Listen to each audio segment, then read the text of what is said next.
Dan ini adalah 3 HP terbaik menurut saya di harga 1 jutaan ya.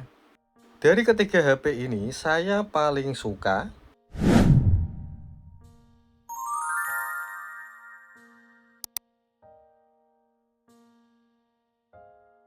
Dan ini adalah beberapa rekomendasi dari saya. HP seharga 1 jutaan. Yang pertama adalah Infinix Note 30 Pro. Keluar pada tahun 2023 seharga 2,8 juta. Kemudian ini Huawei Nova 5T. Dulu HP ini laku keras coy. Pada tahun 2019 dibanderol seharga hampir 7 juta.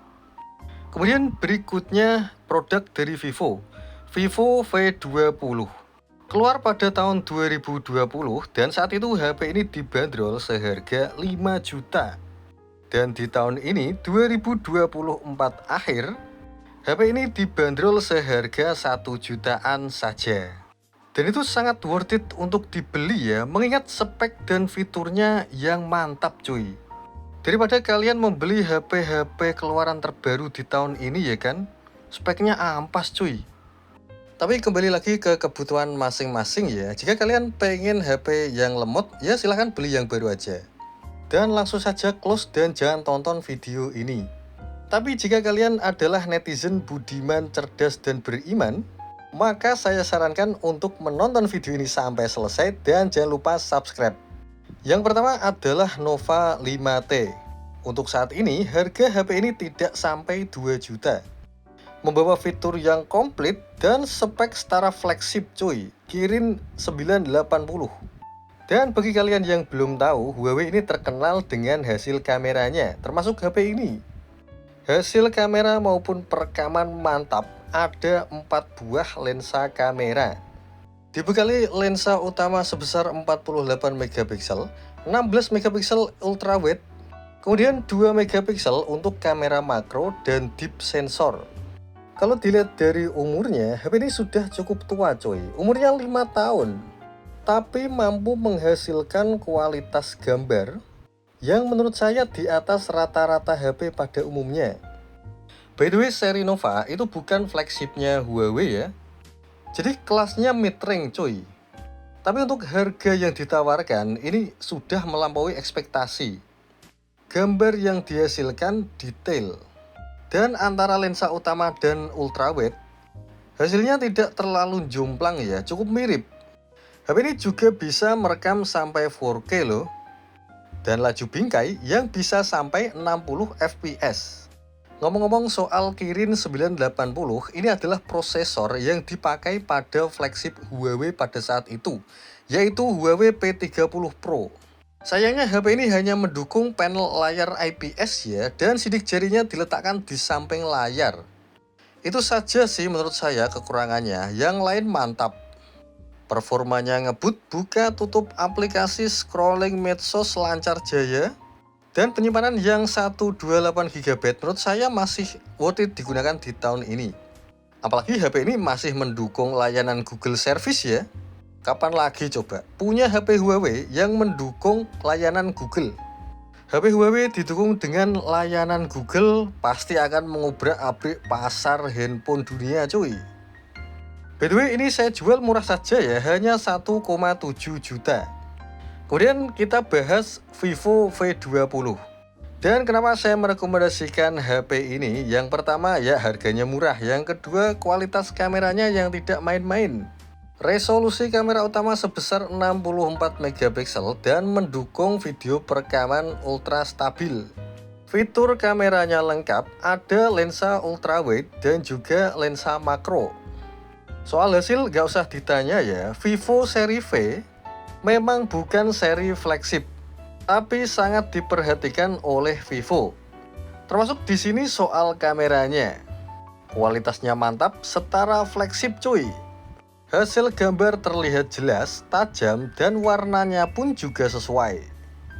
Dan yang paling penting, hasil lensa ultrawide tidak jauh berbeda dengan lensa utama. Sama-sama bagus dan sama-sama bisa diandalkan di segala kondisi. Yang paling mantap sih soal panel layarnya ya, sudah menggunakan panel layar AMOLED dengan resolusi Full HD Plus ya. Dan juga HP ini dibekali fitur fingerprint in display cuy.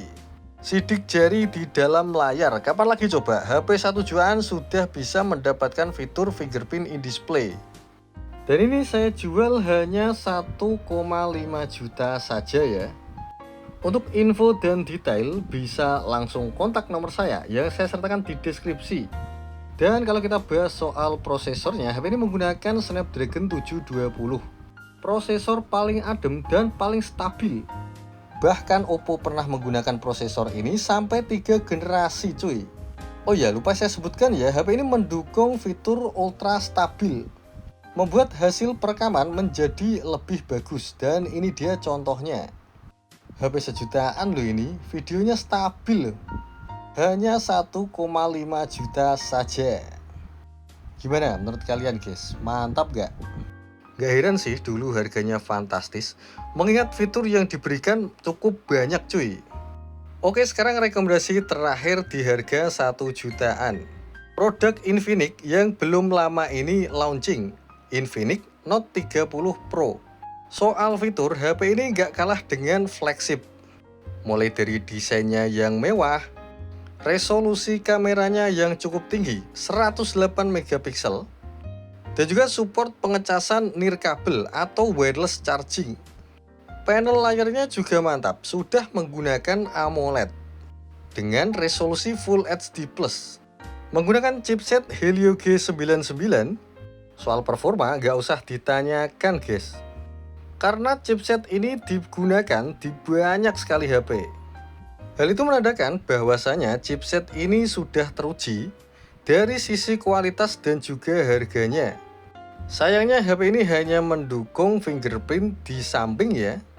Dan satu hal yang saya suka adalah fitur Dynamic Island yang dimiliki oleh Infinix. Animasinya keren cuy. Di harga 1 jutaan kalian sudah bisa mendapatkan refresh rate yang bisa sampai 120 Hz. Tapi konsumsi baterai jadi lebih boros. Satu hal yang saya suka dan yang tidak saya suka adalah soal kameranya. Saya suka karena resolusinya tinggi, hasilnya bagus, tajam, mantap. Di satu sisi saya juga tidak suka karena tidak dibekali lensa ultra wide cuy. Padahal menurut saya lensa ultra wide cukup penting ya. Kalau untuk perekamannya sih mantap ya, bisa sampai 2K dan ada fitur stabilisasinya. Kira-kira perbedaannya seperti ini. Ini hasil perekaman dengan fitur stabilisasi nonaktif. Hasilnya gini coy, berguncang, parah. Kemudian ini hasil perekaman dengan mode ultra stabil aktif.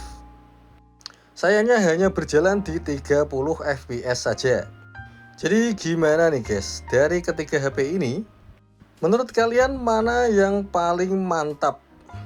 Ketiga-tiganya saya rekomendasikan ya, dan sangat worth it sekali untuk dibeli, mengingat spek dan fiturnya yang cukup bagus di tahun ini. Tapi di antara ketiga ini mana yang paling bagus bang? Kalau saya disuruh milih ya, antara Vivo V20, kemudian Huawei Nova 5T, dan yang terakhir adalah dari produk Infinix, Infinix Note 30 Pro. Cukup sulit sih, tapi ini pilihan saya. Dari ketiga HP ini, saya akan memilih Infinix Note 30 Pro. Layarnya AMOLED mendukung 120 Hz. Lensa utama sebesar 108 megapiksel mendukung wireless charging. Kemudian ada fitur Magic Ring ya, seperti Dynamic Island. Dan juga dibekali video mode stabil. Untuk HP ini saya jual murah saja, hanya 1,7 juta. Kalau kalian gimana guys? Lebih pilih yang mana antara ketiga HP ini? Atau ada rekomendasi lain, bisa kalian sampaikan di kolom komentar ya. Dan terima kasih sudah menonton video ini sampai akhir. Semoga bermanfaat dan dukung terus channel kami dengan cara like, komen, dan subscribe. See you guys, assalamualaikum warahmatullahi wabarakatuh.